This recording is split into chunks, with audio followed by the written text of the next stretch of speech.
G'day, hi and welcome. Yes, I'm stopped in the middle of a dirt road here, coming out of my boss's place. And I'm going to tell you why you won't make it as a musician. Hopefully I don't get rear-ended here. I know the camera angle's not the best, but I got to get driving. Okay. Okay, why you won't make it as a musician? Okay, you'll have to live with that camera angle, or lack thereof. Well, why you won't make it as a musician? Why would I even make a video on that? It's not very motivational now, is it? Oh, got my windows. This is just kind of one of those dose of reality videos. I've been a musician for pretty much since I was 5 years old, in the sense of playing. There we go. Oh, perfect. Winter jackets. Is there anything they can't do? Well, it's more like a fall jacket.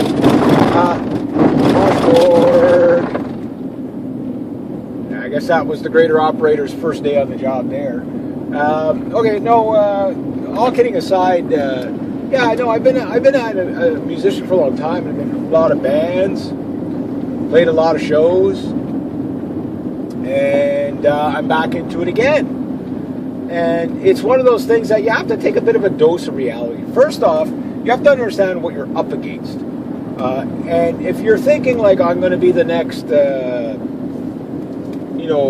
whatever, amazing singer, amazing guitar player, just musician, all-around musician, there are a lot of amazing musicians out there. In fact, there's incredible musicians that you've never even heard of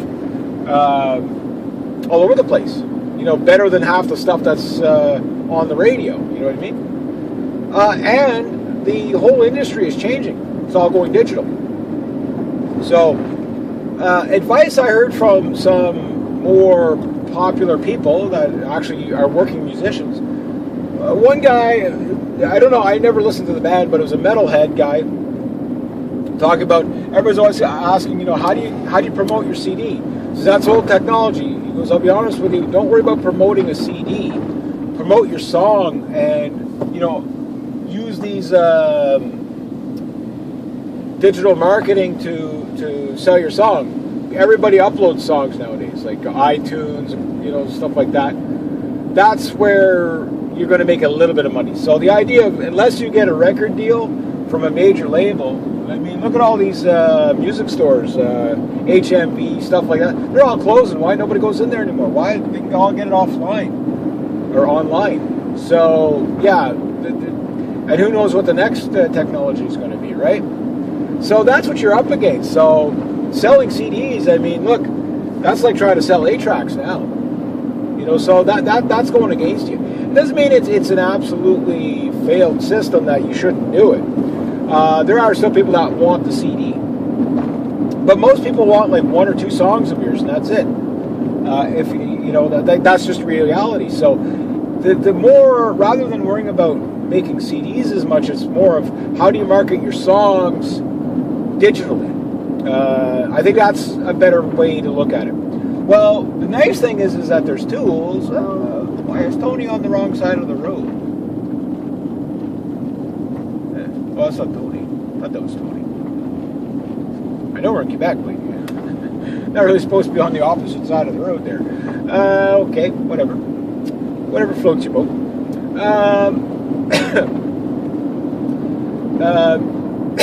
But that's the thing. Like, you've got so many free promotional areas that you can go with. That like YouTube, like I'm doing now. Promote your stuff there. It doesn't cost you anything to do it. Do it. You might get famous. You might get famous if you can get it monetized. Maybe you're lucky. Maybe you're not. And especially if you're doing somebody else's songs, a lot of times they get demonetized because of copyright. But if you're doing your own thing, a lot of times, no problem. But it's also, you could put a link right down below and people could download that song.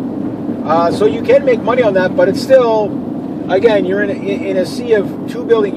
You have a potential 2 billion people to see, more than 2 billion people, YouTubers that are on YouTube.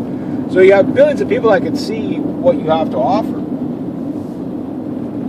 And you can't look at it as, well, why are they going to look at my stuff over somebody else's? YouTube doesn't really work like that. Marketing is how YouTube works, meaning if you got something that looks like it's a flashy video and it's shiny, it's like fishing. You know, like the shiny lure gets the fish, right? Ah!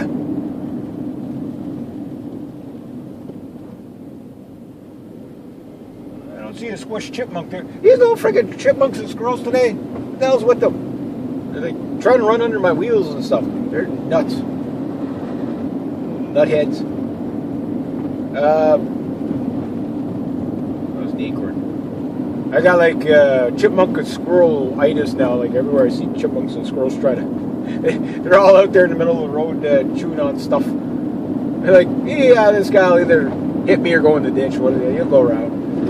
Yeah, like I went right over top of that little bugger. He didn't even care. He was like, oh, yeah, he's going to go around. He's got 8-inch clearance on that thing. He doesn't. I don't have to worry about it. But anyway, yeah, so that's one thing is when people are still thinking of the old way of doing things. It reminds me of this commercial I seen where people are, this guy's like, you know, a little bit dated. You know, it's kind of a bit of a spoof or whatever. The guy's talking about selling CDs or whatever, or records, and it's like, well, what we could do is take all your business and put it online, so now everything's gone digital. The guy's, yeah, but how do I sell CDs?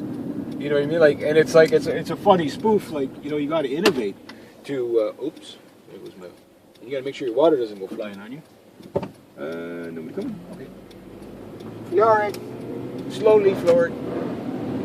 Go, go, go, go, go, go, go, go, go, go. 40, 50, 60,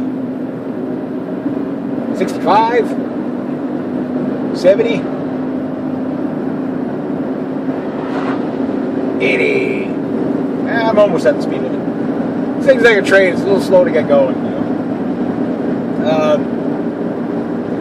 But yeah, it's like, yeah, you got to get with the times. So the times now are, you got to be self-promoting. The other thing is that if you want to make it in the music industry, you got to think of what you're up against there. Like if you look at most people, okay, how the music industry picks a lot of these people is the face is picked first. You know, the image is picked. This is somebody we can market.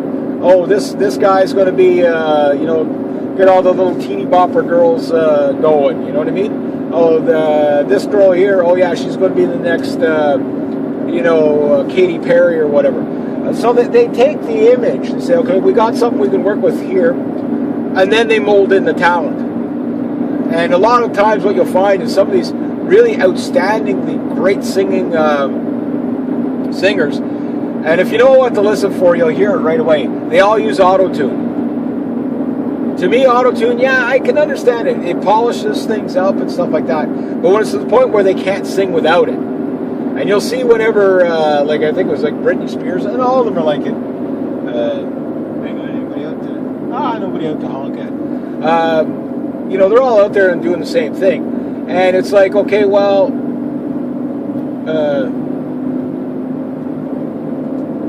I guess I should stay on the road. Anyway, I see people I wave. My alignment's not the best. I end up off the road.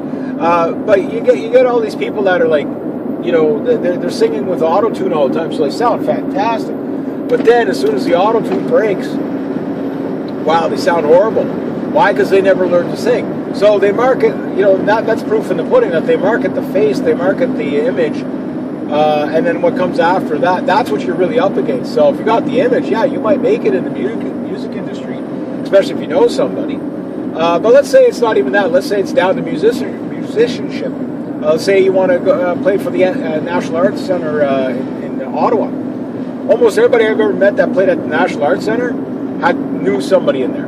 You know what I mean? Like it's almost impossible to get in there. You know, like you could be the best musician in the world, but if you don't have connections, you ain't getting in. So those type of things are realities that a lot of people are not really considering. So can you make it as a musician? Yes, you can, but you got to put in different type of work, and you got to think outside the box a little bit. To become a working musician takes time.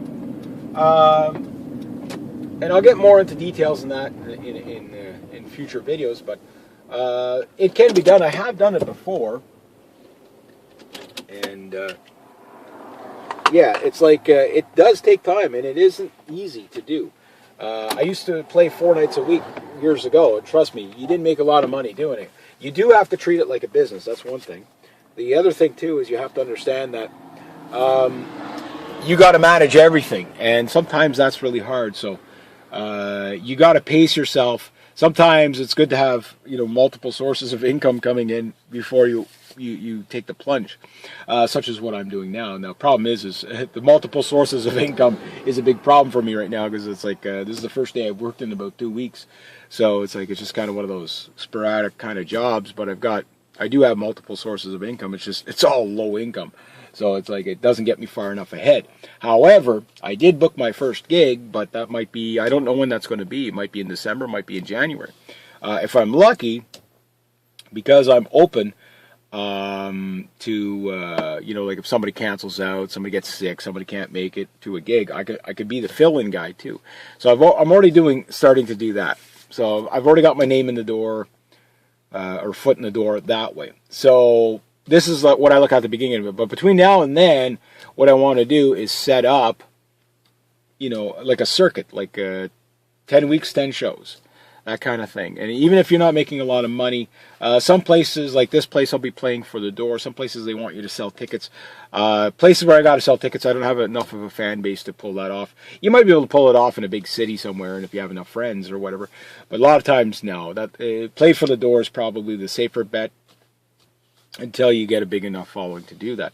The other thing too is record your live shows like I've been doing and put them on the internet. Like promote yourself. That's good promotion. The other thing you got to do is actually, and this is something I'm probably going to do tonight.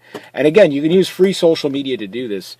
You can use a Wix site. You can use a a Facebook page or whatever, and just dedicate that to your. I'm going to do my musician page tonight, so that when people say, "Oh, do you have any stuff?" Yes, go here. I've got one that's kind of an open to YouTubers, YouTube musicians, performances or videos. I can't remember what I called it. And anybody can go put that there. I did that more just for the fun of it, but it's good to share things like that. But this will be like, this is my site, this is me. You can follow. This is what I'm up to. And it's basically you make yourself a fan page, right? So it's your own fan page or whatever, just so people know what you're up to. Yeah, you can take advantage of that stuff, and it starts to build like a resume. One thing that was weird about getting this gig is it felt more like a job interview when I was talking to the lady. She was really, really nice. But, the questions came up, where have you played, stuff like that. It's been a while since I played, and I just thought, I'm getting back into it. But the nice thing, it was at a jam night, so they got a demo of what, and I sent, a couple of little things. But again, it's better to see. I'm one of those persons, I prefer that you see me live, because a lot of times the recordings aren't the best and stuff like that. But, you always got to put your best foot forward. But eventually you're going to get some stuff that's really good. And always share your best stuff. The really crappy stuff, you share it somewhere else. You know what I mean? You can bring it up, but put it up. But your good stuff, put it forward. Even if you have to do some polished stuff. But what I find really sells you is not so much the polished stuff that you do in your bedroom or the studio or whatever, but the really good stuff that you've done live. That's what's going to get you the gigs. Why? Because they, like the lady said, she said, "Oh no, you were good with the crowd." The crowd, and she's sitting in the audience. She's her and her husband own the place, and she's like sitting in the audience. She goes, "Oh yeah, the crowd likes you." It's like, "What do you think of this guy?"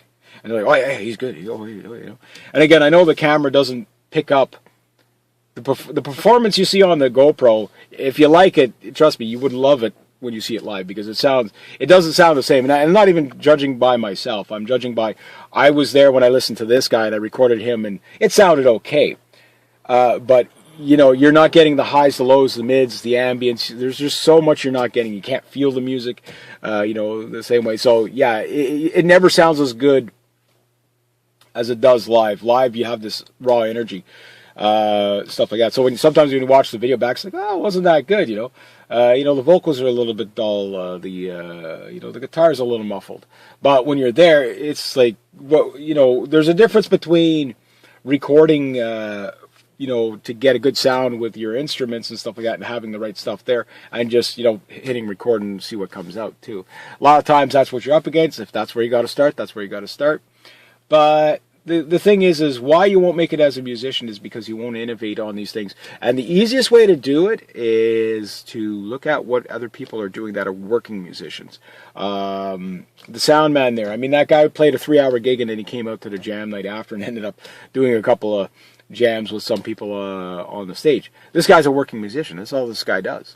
So, but he's a sound man, he's a this, he's a that, he's a jazz player, he's a blues player. He does a little bit of everything. He's probably in 10 different bands, you know what I mean? He's probably just kind of one of those people, okay, well, 5 guys want to play over here, 2 guys want to play over here, 1 guy wants to play over here. And he just, that's how you get work as a professional musician. Making it big and the celebrity stuff, that's a total different ball game. Most of us normal people are never going to get there. And again, considering the competition of how things are selected, again, and a lot of times too, you could be very happy without all that stardom and fame. Trust me, if you're a working musician and you don't have to get up at 5 o'clock in the morning to go and split wood and shovel goat poop and stuff like that. Although I haven't done that in a while, but I was working with the chainsaw today. So, but if you're not doing that stuff, trust me, you're going to enjoy it, even if you're not making big money at it. If it's something that you can sustain a little bit more than a hobby, yeah, it is something that you can do. It is something that you can make money at. It is something that can become a profession. But like anything, you have to promote yourself. Sometimes you're going to pay out of pocket. I mean, gas back and forth to the jam nights, might not pay for itself. You know what I mean? Like you might take that as a loss. But if it gets you a gig, a paying gig later on down the road, all you have to do is get the first paying gig. After that, it's okay. Well, here I played. Okay, when's the next opening I could take? What next month, the month after, whatever. 2 months from now, 3 months, even 6 months. So let's say you play one place twice a year. Okay, so really you only have to find 26 places to play. That it sounds easy, but it's not. But basically you just book, and then some places you might be able to book 4 times a year. So that it's like, okay, well, I play here every 3 months, or some places like you could play there every week and they don't care. But that usually doesn't work out as well as you think it does. Sometimes if you're a house band, you make a little bit of money, but a lot of times, no. People get tired of seeing the same people over and over again, no matter how good they are. But there's sometimes it's just like we know we can get these guys on this night all the time. You know what I mean? That happens. But the thing is you gotta shop it. You gotta go door to door. You gotta contact people. You gotta talk to them face to face. But most important, they just gotta hear what you're doing. And the best is live is always the best. You can fax in a resume or you can hand it to somebody personally. Guess who gets the job? The person that does it personally, right? With a musician, your performance is your resume. You know what I mean?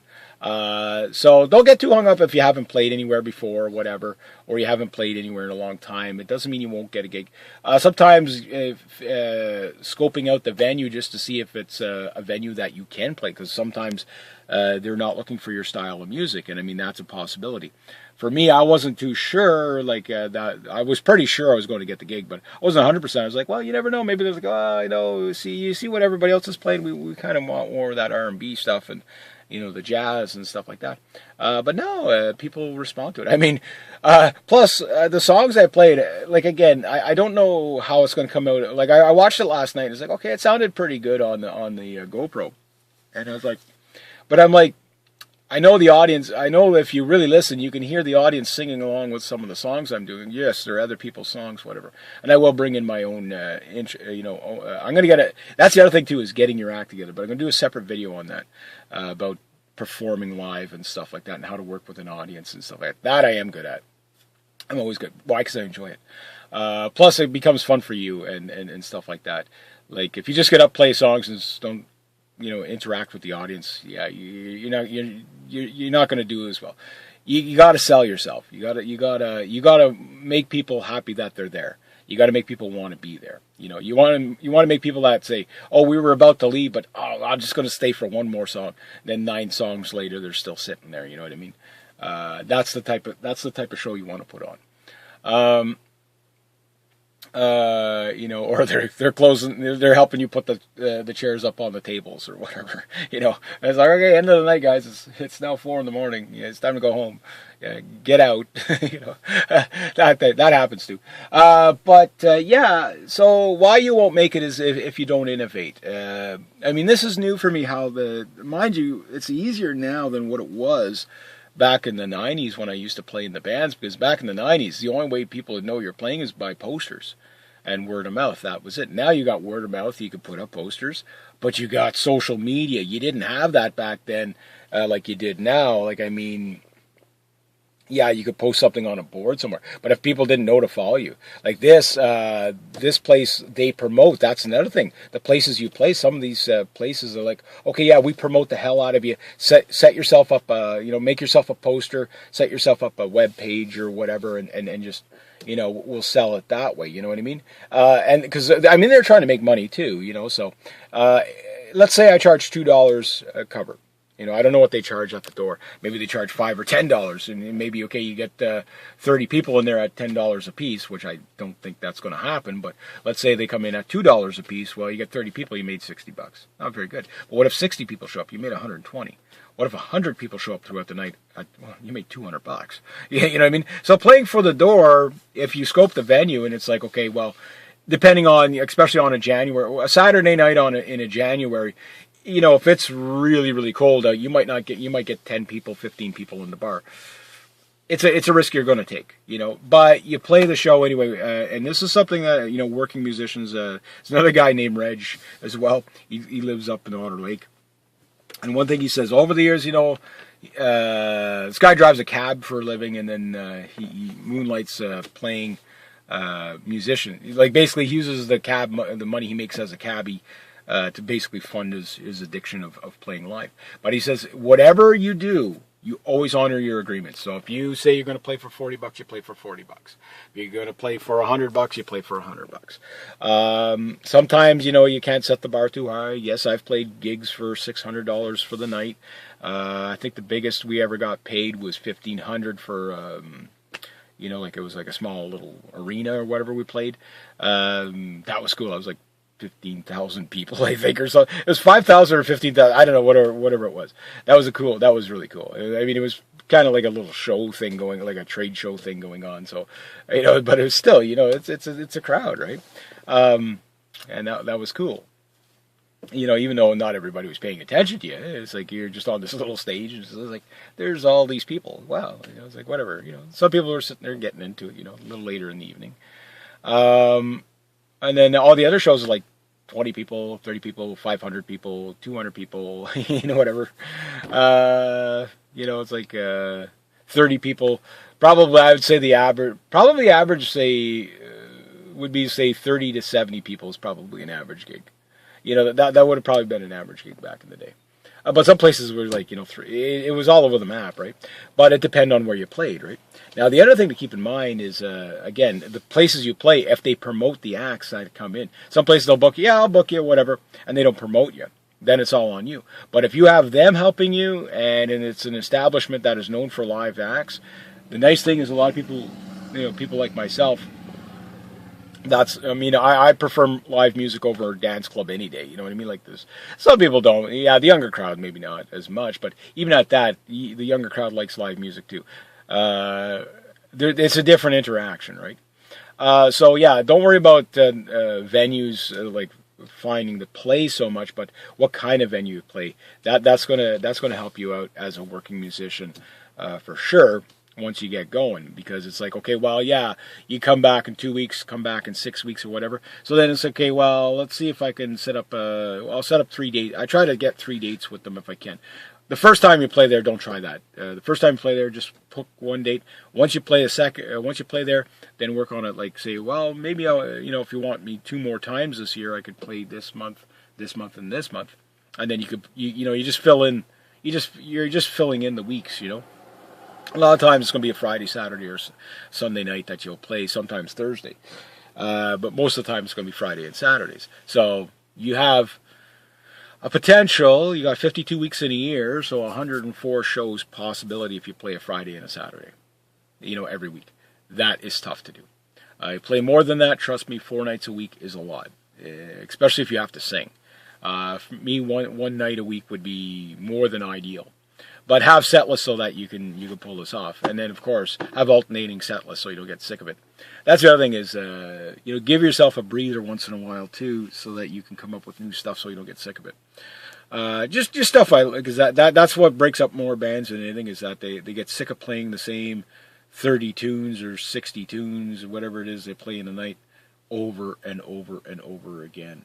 That's the thing. So anyway, I got to wrap this up. But so if you don't innovate, don't utilize free stuff, the social media and stuff like that, and then you don't invest the time and you don't reach out to people and you don't promote yourself, then no, you're not going to go anywhere. And again, there's different levels of success. A working musician is a working musician, in my opinion. If you're talking about making it as a millionaire or whatever, again, so few people, considering how many musicians, are out there, it's so few can do that. But yet, anybody, if they utilize technology a bit, and you don't even have to be really good at it, I'm not good at social media or like that, even though I make my living on social media, predominantly. But the thing is that, it's one of those things that the technical side of it I don't really know, but I know how to, I understand the concept of the World Wide Web and promotion. So now it's just a matter of promoting. And then getting other people to promote for you. That's the real key, is getting other people to do it for you. That's word of mouth. That's I was here last night here. If you got videos of me playing there, go ahead, upload them to my website. When you're playing, if you got a guitar case or something like that, just spray your email on the guitar case and all your websites and everything like that on the guitar case. Just leave the guitar case face front to the audience. They might write it down. If you can make cards, make cards. All that stuff kind of pays off in the long run. But don't go crazy and make like 500 posters. Make a poster, a couple of posters or whatever. Start off with cheap stuff that you just, out of your own printer. Here's my little poster. Here's the date and time that we're playing. There you go. And you can do all that stuff, and I can do that stuff. So so I'm going to start getting that all ready. Get the first gig, and then the first gig gets you the next gig, the next gig gets you the next gig. But also, too, you use these other places as references and stuff like that. So, but also look at the reputations of the places you're playing.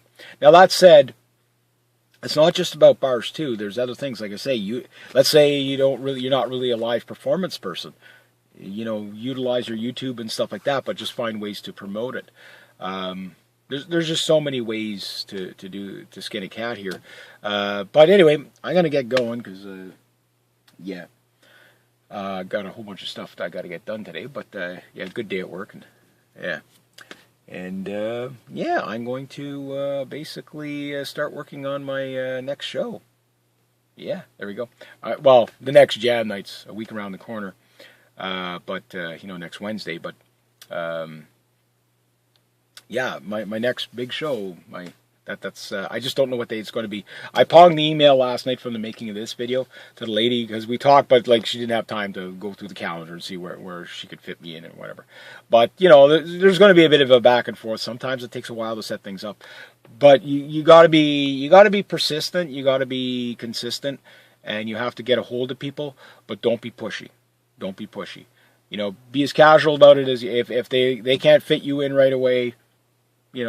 Because you might find something in between now and then anyway. So, and if you do, you take that. But at least if you have that date covered, it's covered. Then you work on the next date. All right. So anyway, have yourselves a great day.